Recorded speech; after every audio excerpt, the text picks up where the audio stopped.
Dr. Hari Krishnan Epnapalli, Lead India Foundation Chairman. Dr. Epnapalli is a visionary and entrepreneur, keynote speaker, mentor, and a philanthropist with a passion for healthcare education and the environment.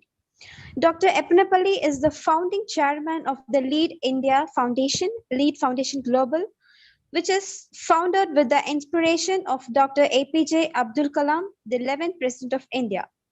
He is a financial services professional with over 30 years of experience working different roles with major Wall Street banks, Credit Suisse, Merrill Lynch, BlackRock, and the Bank of New York Mellon. And he is serving as a global ambassador and chairman of JNTU, Hyderabad Alumni Association. A warm welcome to you, sir. I request you to share your words, please. Thank you. Thank you so much for the graceful introduction. I'm very honored to be here today.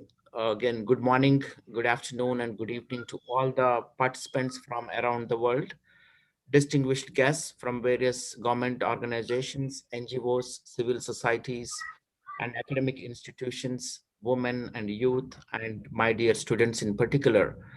Leading your greetings and congratulations to all the people who are attending this webinar today.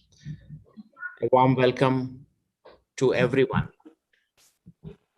Lead India Foundation is a brainchild of Dr. APJ Abdul Kalam, Vision 2020, and founded with a mission to provide affordable quality healthcare, affordable quality education, preserve and protect this planet for future generations, and develop spiritual families to establish peace and harmony in the society.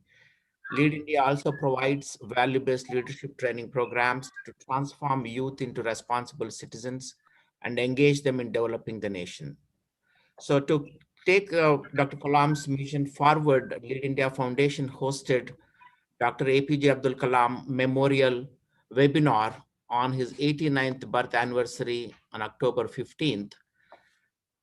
Sustainable inclusive development challenges and opportunities for healthcare, education, environment, peace and harmony, economic development, employment generation by empowering youth and women. This was a marathon event. We digitally traveled around the world for 37 plus hours in 10 sessions, starting with India, Middle East, Africa, North America, South America, Australia, Japan, Singapore, and came back to India to conclude the session with over 148 speakers from 47 different countries.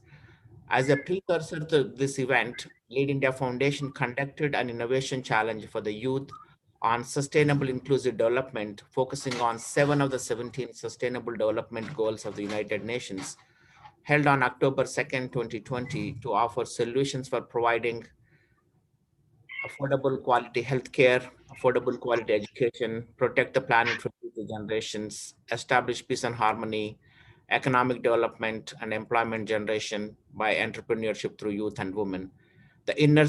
All the winners are slowly getting mentored, and now they are on the way to providing solutions to the world that we are living in. Remembering Dr. Kalam on this occasion is the way to go, because the COVID-19 pandemic has impacted the global healthcare, education, economy, and employment due to restricted mobility. Especially, youth are undergoing a lot of stress and losing hope since schools and colleges are closed. The Lead India Foundation USA has been hosting a series of webinars to encourage and instill hope in people to be safe and positive about their future. Friends, as you all know, the COVID has impacted USA with over 34 million people and 610 people approximately dead. India is trailing behind, close to over 29 million people and over 350,000 people dead. So this is a very unfortunate situation we are going through in our lifetime. And it's time for us to take care of this situation by doing whatever way we can save as many lives as possible.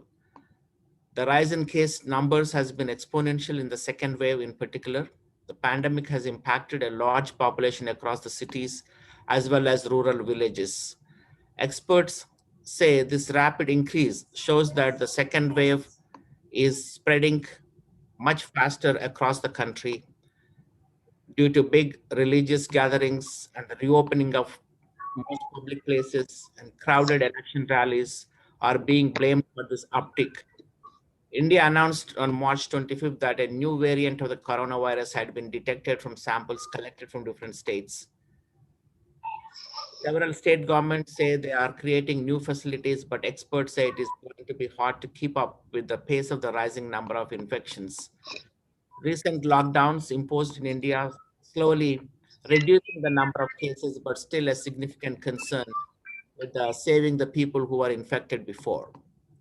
The situation is much more dire when it comes to ICU beds. Several cities have just left with only few dozen ICU beds, and they are now frantically trying to build extra capacities in hotels and stadiums.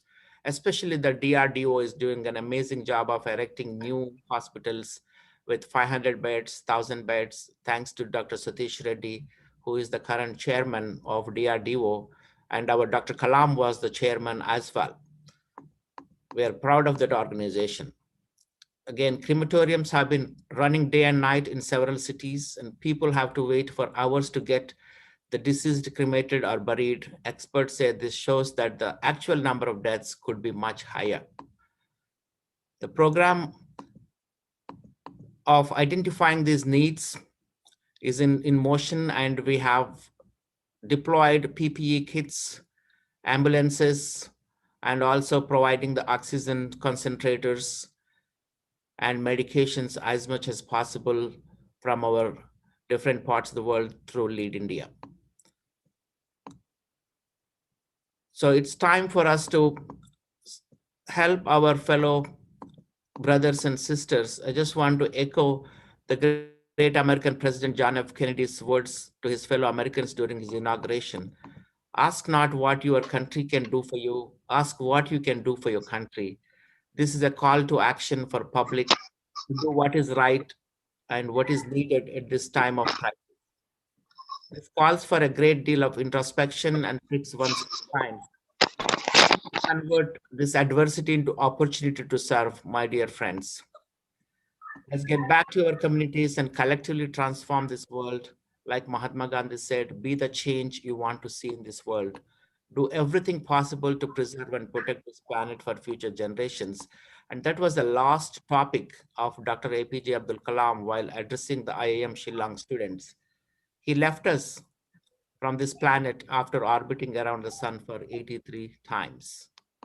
So it's time to remember him. I personally congratulate the organizers under the leadership of Dr. Santoor Pandian. Again, Thank you, sir. Thank you, sir.